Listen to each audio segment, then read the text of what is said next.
اور وہ تو چاہتے تھے کہ بیٹی ہونی چاہیے، لیکن جہاں ایک وقت کی روٹی مشکل سے میسر ہو، مشکل سے گھر کے اخراجات پورے ہوں، وہاں یہ سب بہت مشکل ہو جاتا ہے۔ اور اگر میں نہ بھی جاؤں ڈاکٹر کے پاس، نہ ختم کرواؤں اس اولاد کو، تو پھر آگے کیا کروں گی؟ کہاں سے ہاسپٹل کا بل ادا کریں گے؟ اور باقی کی ادویات کا بندوبست وہ کہاں سے پورا کریں گے؟ تم بس ایسا کرو، اٹھو جلدی سے، عبایا پہنو اور چلو میرے ساتھ ہسپتال میں نے ڈاکٹر سے وقت لیا ہوا ہے، دیر ہو گئی تو 4 گھنٹے بیٹھنا پڑے گا۔ وہ اس کو کہتی خود بھی اٹھنے لگی۔ کچھ ہی دیر میں وہ لوگ ہسپتال میں موجود تھے۔ اس کی باری آئی تو وہ پریشان سی فرحت کو جلدی آنے کا کہتی روم میں چلی گئی۔ تمام چیک اپ کے بعد وہ لیڈی ڈاکٹر کو ساری بات بتاتی اس کے سامنے سٹول پر بیٹھی اس کے بولنے کا انتظار کر رہی تھی۔ جی تو اب آپ بتائیں شمائلہ، آپ کیا چاہتی ہیں؟ اگر آپ ابورشن کی بات کر رہی ہیں تو یہ ممکن نہیں، کیونکہ آپ کا 4تھا مہینہ سٹارٹ ہے اور آپ میں بلڈ کی بہت کمی ہے۔ ایسے میں ہم ابورشن کا رسک بالکل نہیں لے سکتے، کیونکہ اس میں آپ کی جان کو بھی خطرہ لاحق ہے۔ میری مانے تو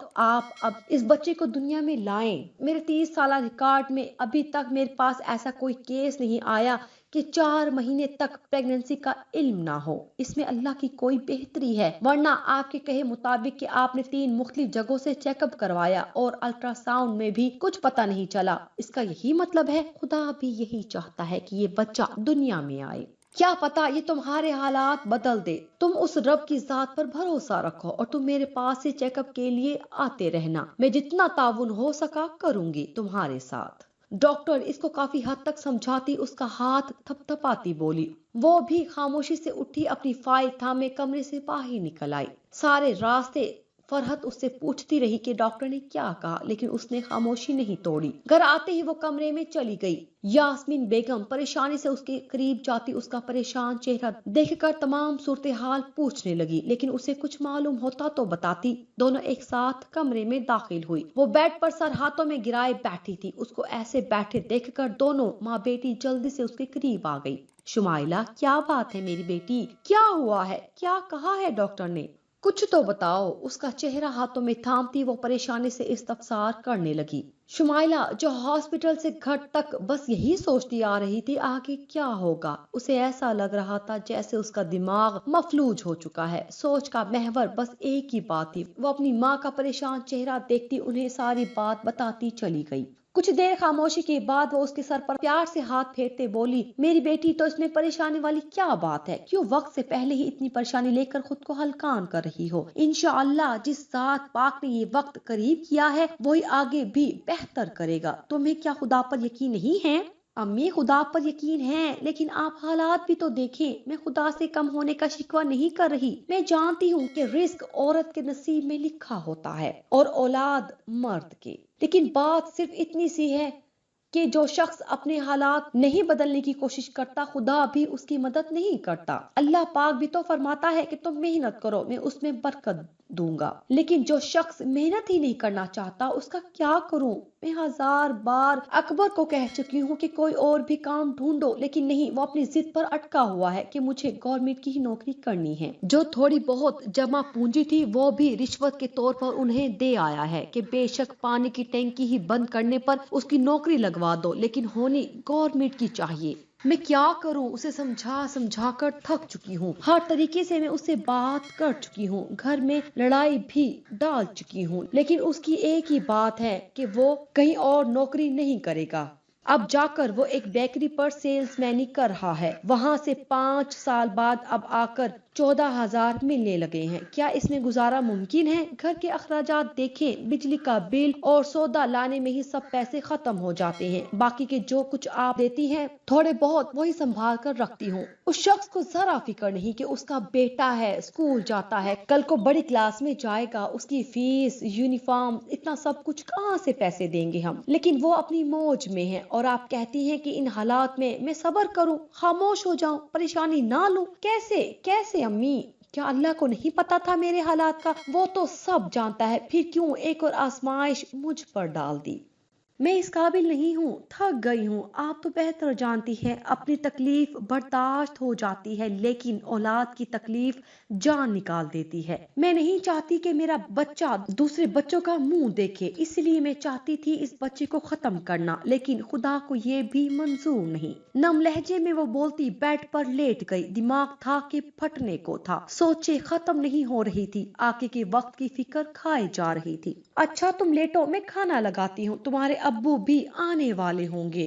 فرحت باہر علی کے پاس چلی گئی، وہ نہیں چاہتی تھی چھوٹا بچہ اپنی ماں کو دیکھ کر پریشان ہو۔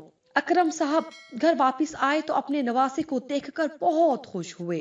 شمائلہ بھی ان کی آواز سنتی اٹھ کر باہر آ کر سلام کرتے ان کے قریب بیٹھ گئی۔ کھانا کھانے کے بعد باتیں کرتے ہوئے وقت کا اندازہ ہی نہیں ہوا۔ رات کو وہ واپس اپنے گھر چلی گئی۔ جاتی دفعہ اس کی ماں بہن نے اسے بہت حوصلہ دیا، اسے صبر سے کام لینے کی تلقین کی۔ وہ سب کی باتیں سنتی، خاموشی سے سر ہلاتی اپنے خاوند کے ساتھ واپس گھر آ گئی۔ گھر آتے ہی اس نے ساری بات اپنے شوہر کے گوش گزار کی۔ وہ خاموش ہوتا، اسے پریشانی نہ لینے کا بولتا سو گیا، لیکن وہ ساری رات کروٹیں بدلتی رہی۔ وہ جانتی تھی وہ تو ہے ہی ایسا، اسے کسی بات کی فکر نہیں، اسے بس اپنی نیند پیاری تھی۔ وقت پر کھانا ملنا چاہیے، باقی دنیا بھاڑ میں جائے۔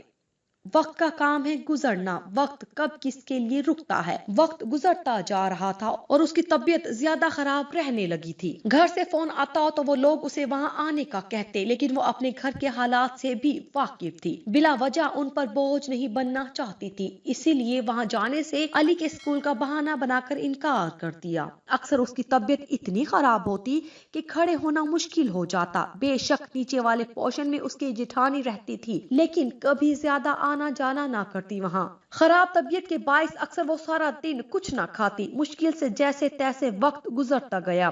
آخری مہینے میں یاسمین بیگم اسے زبردستی ساتھ لے گئی۔ چیک اپ کے بعد ڈاکٹر نے بہت کمزوری بتائی اور اچھی خوراک کھانے کا کہا۔ وہ ان کو کیا بتاتی اپنی ذہنی حالت کے بارے میں، اس لیے ہر جگہ خاموش ہی رہتی۔ وہ اللہ کی رضا میں راضی ہو گئی تھی، خدا بہتر ہی کرے گا جو بھی ہوا۔ آج وہ وقت بھی آ گیا جب اس کے گھر ایک پیاری سی بچی پیدا ہوئی۔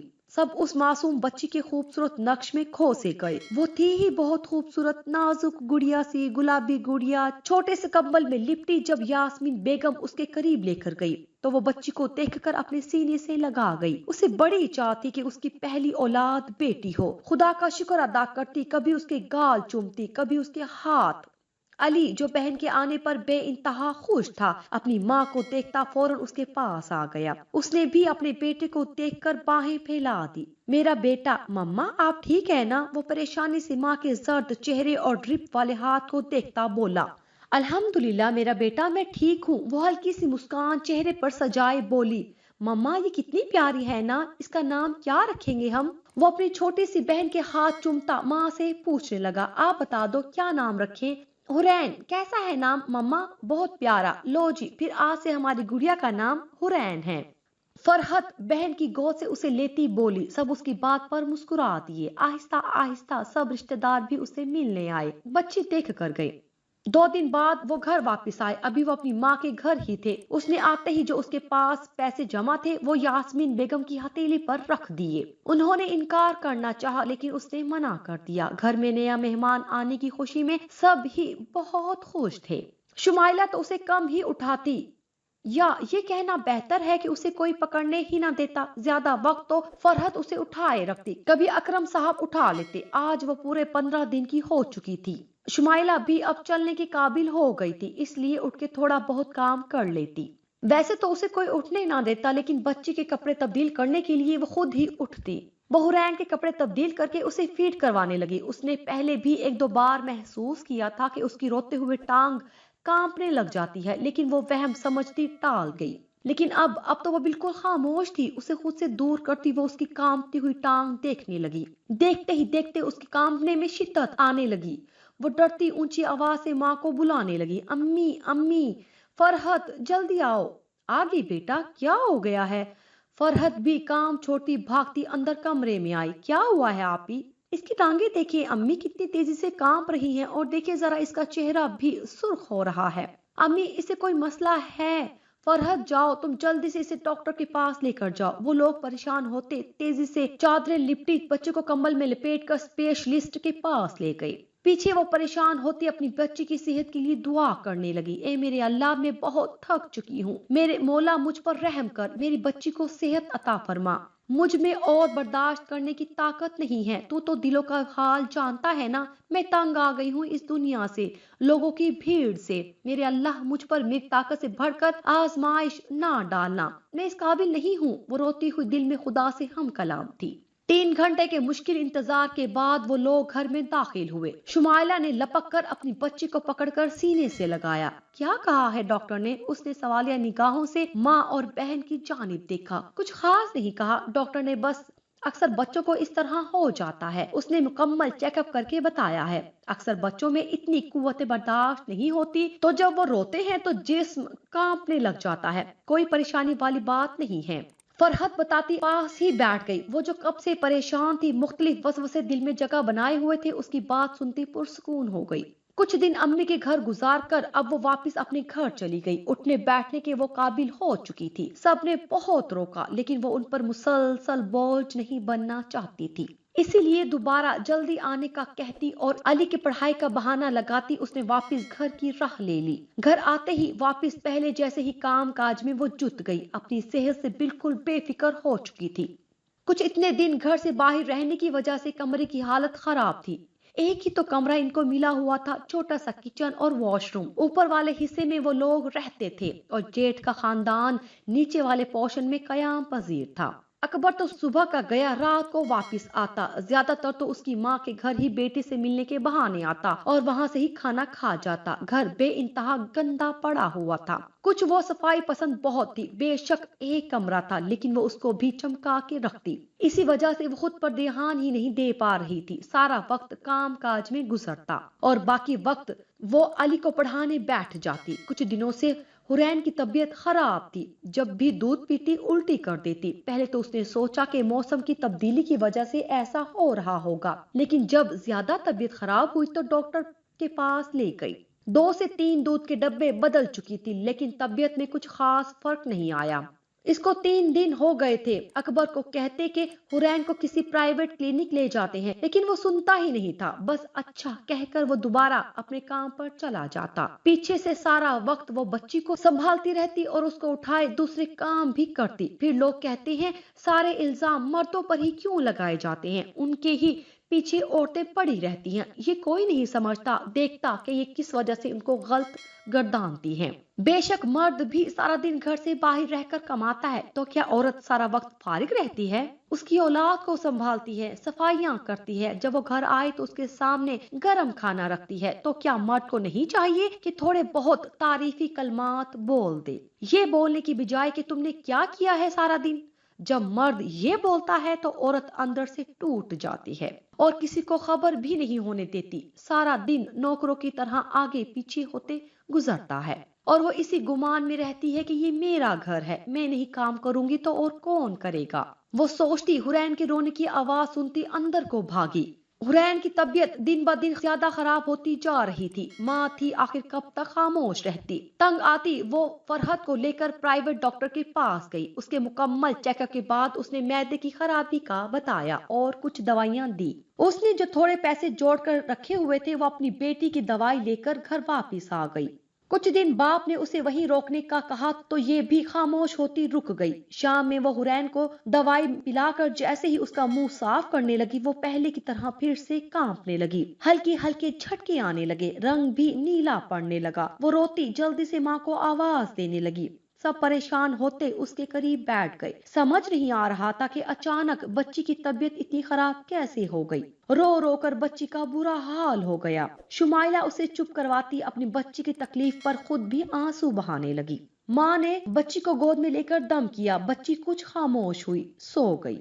یاسمین بیگم حرین کو یوں خاموش دیکھ کر گویا ہوئی۔ مجھے لگتا ہے شمائلہ بچی ڈر گئی ہے، میں تو کہتی ہوں اس کو کل مفتی صاحب کے پاس لے جا کر دم کروا آتے ہیں اور ساتھ میں نظر کا تعویذ بھی لے آتے ہیں، اکثر بچے ڈر بھی جاتے ہیں۔ آپ کیا کہتے ہیں اکرم صاحب؟ وہ ان کی جانب دیکھتی استفسار کرنے لگی۔ ٹھیک ہے کل ہو آؤ، کیا پتا یہی مسئلہ نہ ہو بچی کے ساتھ۔ اگلے دن وہ حرین کو لے کر مفتی کے پاس گئے، تعویذ اور دم ہوا پانی لے کر وہ واپس گھر آ گئے، لیکن کچھ خاص افاقہ نہیں ہوا۔ وہ پھر سے دن میں ایک دفعہ ایسے ضرور جھٹکے لیتی، 2-3 بار وہ مفتی کے پاس بھی چکر لگا چکے تھے، وہ تسلی دے دیتا کہ ٹھیک ہو جائے گی، لیکن شمائلہ اپنی بچی کی گرتی صحت دیکھ کر پریشان رہنے لگی۔ کمزور تو وہ پہلے ہی تھی، اب ذہنی ٹینشن بھی لینے لگی۔ حرین 4 مہینے کی ہو گئی تھی، لیکن عام بچوں کی طرح اپنی ماں کو دیکھ کر اس کی جانب لپکتی نہیں تھی، نہ ابھی تک وہ کسی کو پہچانتی تھی۔ یہی بات زیادہ تفتیش ناک تھی کہ عام بچے تو 4 مہینے کے ہوتے ہی آوازیں نکالتے ہیں، ماں سے دور نہیں ہوتے، لیکن حرین بچوں کی طرح بالکل بھی ری ایکٹ نہیں کر رہی تھی۔ شمائلہ سارا دن اسے بار بار بلاتی، اس کا نام لیتی، لیکن وہ اپنا نام سن کر بھی اس کی جانب نہیں دیکھتی تھی۔ اسے تفتیش ہونے لگی کہ کہیں اس کی بچی کی بصارت تو خراب نہیں، جو وہ آوازیں سن کر بھی ان کی جانب دیکھتی نہیں۔ علی اس کے سامنے ہاتھ کرتا رہتا، لیکن وہ ارد گرد دیکھتی رہتی۔ وہ پریشان ہوتی، فرحت کو کال کر کے اسے صورتحال بتاتی، رونے لگی۔ وہ اسے حوصلہ دیتی، یاسمین بیگم کے ساتھ ان کے گھر گئی، وہاں سے دونوں بہنیں اسے لے کر آنکھوں کے ڈاکٹر کے پاس گئی۔ چیک اپ کے بعد ڈاکٹر اپنے مخصوص انداز میں بولا، دیکھیے 6 ماہ سے چھوٹے بچے کی آنکھوں کا ٹیسٹ ہم نہیں کر سکتے، کیونکہ بچے کو بھی تکلیف ہوتی ہے اور چھوٹی سی جان تکلیف برداشت نہیں کر پاتی، لیکن جو میں نے آپ کی بچی کا چیک اپ کیا ہے اس سے مجھے یہ اندازہ ہوا ہے کہ آپ کی بچی کی نظر ہے، لیکن ہو سکتا ہے کہ کمزور ہو۔ ابھی اس کے متعلق میں آپ کو کوئی تسلی بخش جواب نہیں دے سکتا۔ 2 ماہ بعد آپ بچی کو لے کر پھر آئے، پھر اس کا مکمل چیک اپ کریں گے اور پتا چلے گا کہ آخر مسئلہ کیا ہے بچی کے ساتھ۔ شمائلہ شکریہ کہتی ڈاکٹر کو فیس دیتی ہسپتال سے باہر نکل آئی۔ فرحت بہن کو خاموش دیکھ کر بولی، آپی پریشانی کی بات نہیں ہے، انشاءاللہ ہماری حرین بالکل ٹھیک ہوگی، یہ آپ کا محض وہم ہے، ابھی وہ بہت چھوٹی ہے اس لیے ایسا کر رہی ہے، اور ویسے بھی سب بچے مختلف ہوتے ہیں۔ اب ضروری تو نہیں کہ علی آپ کو جواب دیتا تھا یہ بھی ویسے ہی ہو، بعض بچے اتنے ایکٹیو نہیں ہوتے۔ نہیں فرحت، مجھے پتا نہیں کیوں لگتا ہے اس کی نظر کا مسئلہ ہے، ورنہ بچہ دیکھتا تو صحیح ہے نا، میں اس کو آوازیں دیتی رہتی لیکن یہ مجھے دیکھتی تک نہیں۔ بچی کو اور کسی کے نہ صحیح لیکن اپنی ماں کی پہچان ضرور ہوتی ہے۔ وہ پریشان سے اس کے ساتھ گھر آ گئی، پھر تقریباً روز ہی ایسا رہنے لگا۔ حرین ساری رات اسے سونے نہ دیتی، وہ نوٹس کر رہی تھی کہ وہ عام بچوں کی طرح نہیں لگتی، ان کی طرح اس کی جانب نہیں لپکتی۔ دوسرے بچے اگر سوئے نہ تو ان کا تنگ کرنے کا انداز مختلف ہوتا ہے، لیکن یہ عجیب قسم کا تنگ کرتی تھی، ساتھ لگانے، بہلانے، اٹھ کر چکر لگانے سے وہ بالکل بھی خاموش نہ ہوتی۔ عموماً تو بچوں کو ایسے ہی خاموش کروایا جاتا تھا، لیکن یہ اگر رونے لگتی تو بس روتی جاتی اور جسم اکڑا لیتی۔ جیسے جیسے وہ بڑی ہو رہی تھی شمائلہ کی اپنی صحت گرنے لگ گئی تھی، اس کے ساتھ راتوں کو جاگ جاگ کر رنگ عجیب پیلا پڑ گیا۔ بچی تو سارا دن سو کر اپنی نیند پوری کر لیتی، لیکن وہ خود دن بھر کام کرتی رہتی اور رات بھی اسے گود میں لیے گزار دیتی۔ راتوں کو تہجد میں روتی، اپنی بیٹی کی صحت کے لیے دعائیں مانگتی، دیر رات تک آسمان کو تکتی رہتی۔ وہ بولتا نہیں ہے اور میں ہوں کہ اسے سننے کے لیے آسمان کو دیکھتی رہتی ہوں۔ اولاد کا غم بہت بڑا ہوتا ہے اور وہ روز خدا سے معافی مانگتی، اسے کسی بری آزمائش میں مبتلا نہ کرے۔ حرین 6 ماہ کی ہو چکی تھی، لیکن سر کھڑا نہیں کرتی تھی، نہ بیٹھتی تھی۔ یہ چیز اب سب نوٹس کرنے لگے اور اکثر اسے پوچھتے بھی کہ اتنی عمر کا بچہ تو ایسے نہیں کرتا، تم اسے ڈاکٹر کو چیک کرواؤ۔ وہ خود بھی اس کو دیکھ کر پریشان ہوتی تھی۔ بالآخر اس نے آج اکبر کے آنے کے بعد اسے بات کرنے کا سوچا تاکہ وہ حرین کے مکمل چیک اپ کروائیں، پتا تو چلے کہ ان کی بچی کو مسئلہ کیا ہے۔ اکبر کے کام سے آتے ہی اس نے کل اسے چھٹی لینے کا کہا اور اگلے دن وہ لوگ چلڈرن ہسپتال چلے گئے۔ ڈاکٹر نے بچی کا چیک اپ کیا، میڈیکل اسپیشلسٹ نے اس کا سارا معائنہ کیا۔ کچھ دیر بعد وہ ان کے سامنے آ کر بیٹھا اور ایک پیپر ان کی جانب بڑھایا۔ اس میں ایک ٹیسٹ MIR ہے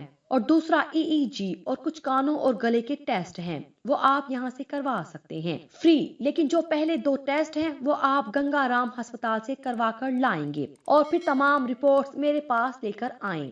پھر میں آپ کو بتاؤں گا کہ آپ کی بچی کے ساتھ کیا مسئلہ ہے، کیونکہ جسمانی طور پر تو یہ بالکل صحت یاب ہے، لیکن ذہنی طور پر مجھے شک ہے کہ بچی ٹھیک نہیں۔ اب آپ رپورٹس لے کر آئیں گے تو میں آپ کو کوئی تسلی بخش جواب دے سکتا ہوں۔ وہ لوگ خاموشی سے اٹھتے دوسرے وارڈ کی جانب چلے گئے جہاں سے ٹیسٹ کروانے تھے۔ صبح 8 بجے کے گئے وہ شام 4 بجے گھر واپس آئے اور سیدھا امی کی طرف ہی گئی، کیونکہ علی کو انہوں نے اسکول نہیں بھیجا تھا۔ ہسپتال آتے وقت اسے وہاں چھوڑ آئے۔ حرین کے کان کا، گلے کا، آنکھوں کا ٹیسٹ کروا کر وہ واپس آئے۔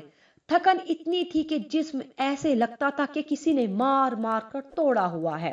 سارا دن وہ لوگ گورنمنٹ ہاسپٹل میں خوار ہوئے تھے، ایک ٹیسٹ کے لیے بار بار آگے پیچھے ہونا پڑتا۔ واپس آئے تو سب پریشانی سے ان کا ہی انتظار کر رہے تھے۔ دروازہ بجایا تو اکرم صاحب نے دروازہ کھولا۔ سلام کرتے وہ لوگ گھر میں داخل ہوئے۔ فرحت آگے بڑھتی جلدی سے اسے حرین کو لیتی سینے سے لگا گئی۔ آپی کیا کہا ڈاکٹر نے؟ کوئی پریشانی والی بات تو نہیں؟ وہ اس کی جانب دیکھتی پریشانی سے استفسار کرنے لگی۔ شمائلہ نے گہرا سانس لیا اور اسے تمام صورتحال سے آگاہ کیا۔ وہ جانتی تھی کہ حرین سے سب ہی محبت کرتے ہیں۔ سب پاس بیٹھے ساری بات سنتے پریشان ہو گئے۔ چھوٹی سی بچی کو اس حالت میں دیکھ کر سب کا ہی دل پریشان ہو گیا۔ فرحت تو رونے لگی، شمائلہ کے خود کے ضبط کیے آنسو بہنے لگے۔ یاسمین بیگم انہیں روتا دیکھ کر حوصلہ دینے لگی۔ فرحت بہن کو رو کر اور پریشان نہ کرو، خاموش ہو جاؤ اور کھانا لگاؤ، سارے دن کے بچے بھوکے ہیں۔ وہ سر ہلاتی آنسو صاف کرتی اٹھ گئی۔ کھانے کے بعد وہ گھر جانے کے لیے اٹھنے لگے کہ فرحت اس کے قریب آئی۔ آپی آپ کو بابا اپنے کمرے میں بلا رہے ہیں۔ وہ سر ہلاتی اٹھتی، دروازہ نوک کرتی، اجازت لیتی اندر داخل ہوئی۔ میرا بیٹا، وہ اسے اندر آتا دیکھ کر محبت سے گویا ہوئے۔ اکرم صاحب شروع سے ہی اپنی بچیوں کو بیٹا کہہ کر پکارتے اور انہیں بہت محبت کرتے۔ نرمی ان کی طبیعت کا خاصہ تھی، وہ بہت نرم مزاج اور سائشتہ طبیعت کے انسان تھے۔ یہی وجہ تھی کہ شمائلہ اپنی ماں سے زیادہ ان کے قریب تھی۔ وہ ان کے قریب بیڈ پر بیٹھتی سر جھکا کر بولی، جی بابا آپ نے بلایا تھا؟ جی میرا بیٹا میں نے بلایا تھا۔ میری بیٹی پریشان کیوں ہے؟ آپ تو بہت بہادر ہیں، پھر کیوں چہرے پر پریشانی ہے؟ بابا میں تھک گئی ہوں، میں اس آزمائش کے قابل نہیں ہوں۔ بابا آپ جانتے تو ہیں انسان سب کچھ برداشت کر سکتا ہے، لیکن اولاد کا دکھ اسے اندر سے ختم کر دیتا ہے، اور مجھے لگتا ہے کہ میں ختم ہو رہی ہوں۔ میں نے کبھی خدا سے شکوہ نہیں کیا اور نہ اب کر رہی ہوں، لیکن بابا میں اس قابل نہیں۔ یہ تکلیف اذیت ناقابل برداشت ہے۔ میں اپنی بچی کو ساری رات تڑپتا نہیں دیکھ سکتی۔ وہ روتی ہوئی ہچکیاں لیتی بولی، میرا بچہ یوں روتے نہیں ہیں۔ اسے روتا دیکھ کر انہوں نے اسے ساتھ لگایا۔ آپ تو میرا بڑا سمجھدار بچہ ہو، آپ تو بہت خوش قسمت ہو۔ آپ جانتی ہے کہ اس نے آپ کو کیوں چنا؟ کیونکہ رب انہی کو چنتا ہے جنہیں وہ اپنے قریب کرنا چاہتا ہے، جن کو کوئی مقام دینا چاہتا ہے جو اس کے ہاں بہت خاص ہوتے ہیں، جن کو عزت دینا چاہتا ہے جو اس کے لیے بہت خاص ہوتے ہیں، جن کو وہ مضبوط بنانا چاہتا ہے۔ لیکن بابا میں تھک گئی ہوں، میں ٹوٹ رہی ہوں، مجھے لگتا ہے یہ دکھ مجھے ختم کر دے گا۔ وہ ان کے ساتھ لگتی روتے ہوئی بولی، میری بیٹی خدا ٹوٹی ہوئی چیزوں کو کبھی ضائع نہیں ہونے دیتا۔ ٹوٹے ہوئے بادل بارش برساتے ہیں، ٹوٹی ہوئی مٹی کھیتوں کے ساتھ قائم ہوتی ہے۔ بابا میں بہت کمزور ہوں، مجھے ڈر لگتا ہے کہیں میں اس آزمائش میں پوری نہ اتری تو۔ کچھ نہیں ہوتا میرا بیٹا، خدا بندے کی طاقت سے زیادہ اس پر بوجھ نہیں ڈالتا، اور ویسے بھی میری بیٹی بہت مضبوط ہے، کہتے انہوں نے اس کے ماتھے پر لب رکھے۔ اگلے دن وہ لوگ پرائیویٹ کلینک میں اس کی MIR کروانے گئے اور ساتھ میں EEG کا ٹیسٹ کروا کے دیر رات لوٹے۔ کل ساری ٹیسٹ کی رپورٹ آنی تھی۔ شمائلہ پریشان سے ساری رات جاگتی رہی۔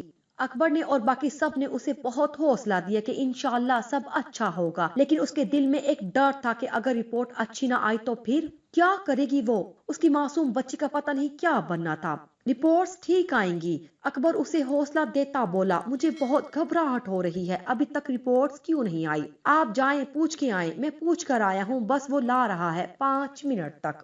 کچھ ہی دیر میں وارڈ بوائے نے رپورٹس لا کر ان کے ہاتھ میں تھمائے۔ وہ لوگ دھڑکتے دل کے ساتھ ڈاکٹر کے کمرے میں داخل ہوئے۔ شمائلہ مسلسل درود پاک کا ورد کر رہی تھی۔ سلام کر کے ڈاکٹر کے قریب بیٹھتے انہوں نے رپورٹس آگے بڑھائیں، جنہیں ڈاکٹر نے سرعت سے تھام لیا اور لفافہ کھول کر انہیں پڑھنے لگا۔ دونوں ڈاکٹر کے بولنے کے منتظر تھے، جو رپورٹس دیکھ کر بالکل خاموش ہو گیا تھا۔ کچھ توقف کے بعد ڈاکٹر نے خاموشی توڑی۔ آپ مجھے یہ بتائیے کہ آپ کی بیٹی سر کھڑا کرتی ہے، آپ کو دیکھتی ہے، آوازوں کی جانب متوجہ ہوتی ہے؟